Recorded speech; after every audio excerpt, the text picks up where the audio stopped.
Chapter 3, Bump. The porter wheeled the trolley Tom was lying on into the hospital lift. The old, misshapen man hummed quietly to himself as he pressed a button on the top floor. Tom hated being alone with him. It wasn't as if he'd done anything scary, he just looked scary. The boy had never seen anyone so spectacularly ugly before. Yes, there were teachers at his posh boarding school that were so unfortunate looking that they'd been given cruel nicknames by the boys, but none was as scary looking as the porter. Not that scary, but... Okay. There was the rabbit, the Doctor of Doom, not like Doctor Doom from the comic, just the Doctor of Doom. Mr. Dead Squirrel on his head. I think that's because he's got a rubbish haircut. The Hairy Gnome, because he's small. Mrs. Goggle Eyes, it's a bit cruel. Dr. Octopus, also a little bit comic driven. Mr. Clown Shoes, the dinosaur.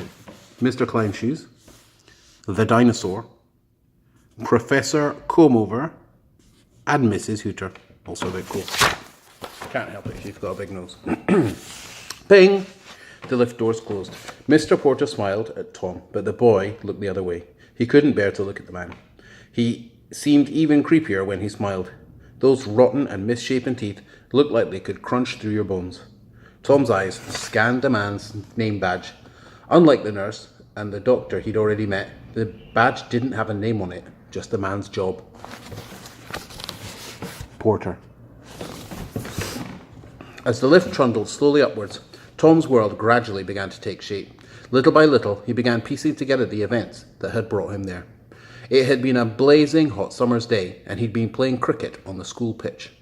The boy lifted his head slightly and looked down. He was still wearing his cricket whites. Despite his school priding itself on always coming top in cricket and rugby in the country, Tom wasn't good at sports. The school celebrated all its sporting heroes, giving them cups and trophies and medals, special mentions by the headmaster in assembly. A boy who preferred to hide himself away in the corner of the school library with some old books like Tom could easily feel like a nobody. Tom was miserable at school and would wish the time away. If only the days and nights would pass quicker, he would often think to himself. The boy was only 12, but he longed to leave childhood behind forever. Then he would be a grown-up, and he wouldn't have to go to school anymore. The school played cricket in the summer, and Tom immediately discovered that the best part of the game for the reluctant sportsman, fielding. The boy would always place himself at the very far edge of the pitch, so far out that Tom could indulge in his favourite pastime, daydreaming. So far out he would daydream the afternoon away. So far out there was little or no chance of the heavy leather ball ever coming his way.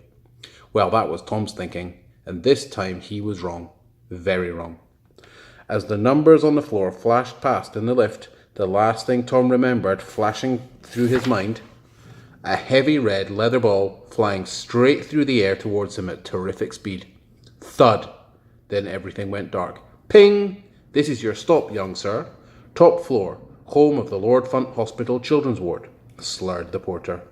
As the lift doors opened and the trolley rolled out, the porter pushed Tom down yet another long corridor before a pair of tall doors banged open. Bang! The pair was inside the children's ward. Welcome to your new home, said the porter. That's the cricket ball. And that's the end of the chapter. So to keep it interesting, I just decided to move to another chair. Chapter 4, the children's ward. Tom raised his swollen head a little to take his first look at what was his new home, the children's ward of the Lord Funt Hospital. There were 4 other children in the ward, and they were all sitting or lying on their beds. All were silent, and no one paid this new boy much attention. Boredom hung in the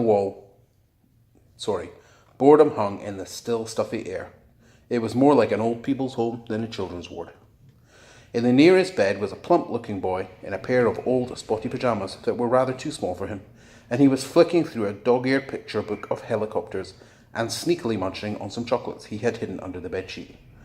The name George was chalked on a blackboard above his head. Next to him was a short, slight boy with neatly combed ginger hair. He must have had an operation on his eyes because they were covered in bandages, so covered in fact it would be impossible to see anything. A tall pile of classical music CDs and a CD player sat on his bedside table. The boy's pyjamas were much smarter than George's, and he wore them neatly with the top button done up over his bed in chalk. Okay, so here's a picture with all of them.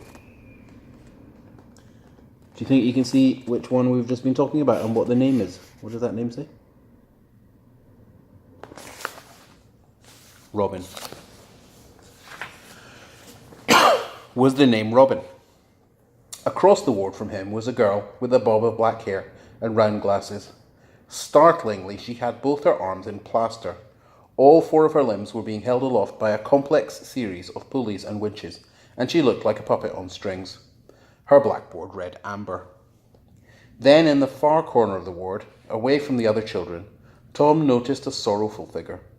It was a girl, but it was hard to tell her age as she looked as if illness had weakened her. A few wisps and strands of hair sat on top of her head, and above her bed was chalked the name Sally. "Say hello to everyone, young sir," prompted the porter. Tom felt shy, so he muttered hello as quietly as he could get away with, without being told to repeat himself. There was a vague murmur of hellos in return, although Sally remained silent. "This must be your bed right here," slurred the porter as he wheeled the trolley over. Expertly, the boy was rolled from trolley to the bed. "Are you comfortable?" asked the porter, pumping up a pillow. Tom didn't answer. He wasn't comfortable at all.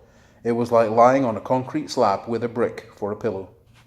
Even the trolley was more comfortable. It was stupid for Tom to pretend not to hear the porter, as he was standing right next to him. The man was so close that Tom could smell him. In fact, the boy was sure that the whole ward could smell him. The man was rather pongy, and as if he hadn't washed for quite some time. His clothes were tired and worn, his shoes were falling apart, and his work overall was thick with grease and grime. He looked like he might be homeless. "So this is the world's worst cricketer," came a voice of a child, and the ward tensed and shivered at the sound. The tall, thin lady stepped out of her office at the far end of the room. It was Matron. The senior nurse who was in charge of the ward. Slowly and surely she made her way down the row of beds towards Tom, her high heels clunking on the floor. From a distance, Matron looked like she was beautiful. Her long blonde hair had been sprayed perfectly into place. Her face was shiny with makeup and her teeth were sparkling white. However, when she got nearer, the boy realized that her smile was fake. Her eyes were 2 large black pools, a window into the darkness that lay within. Matron's perfume was so sweet and sickly it burned the children's throats as she walked past. "You're meant to catch a cricket ball, not header it," said the lady. "Stupid, stupid child, ha ha ha." No one except her. It certainly didn't sound funny. No one laughed except her, and it certainly didn't sound funny to Tom, whose head was still throbbing with pain. "The cricket ball left a very nasty bump, ma'am," Matron slurred the porter. His voice was cracking a little, and he was nervous of the woman. "I think young sir should have an x-ray first thing in the morning." "I don't need your opinion, thank you," snapped Matron. In an instant, her face didn't look beautiful at all. It was all twisted and snarled. "You're nothing more than a lowly porter, lowest of the low. You don't know the first thing about caring for the patients.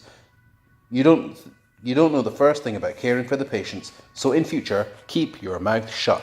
It's not very nice. The porter lowered his head and the other children exchanged nervous looks. It was clear this lady intimidated them too. With a flick of her hand, she brushed the porter aside and he stumbled a little to steady himself. "Let me look at this bump," she said, and she peered over at the boy. Yes, a nasty bump. You should have an x-ray first thing in the morning." The porter rolled his eyes at Tom. But once again, the boy didn't react. Without so much as glancing at him, Matron said to the man, "Porter, you may go before you stink out my ward." The porter sighed before giving a brief smile, a nod to all the children on the ward. "Quickly," shouted the woman, and the man limped off as fast as he could, dragging his withered leg behind him. Tom began longing to be back at school. The children's ward seemed the most utterly miserable place to be. And that is the end of the chapter. Next, we'll be doing chapter 5, which is on page 59. Oh. Love you loads.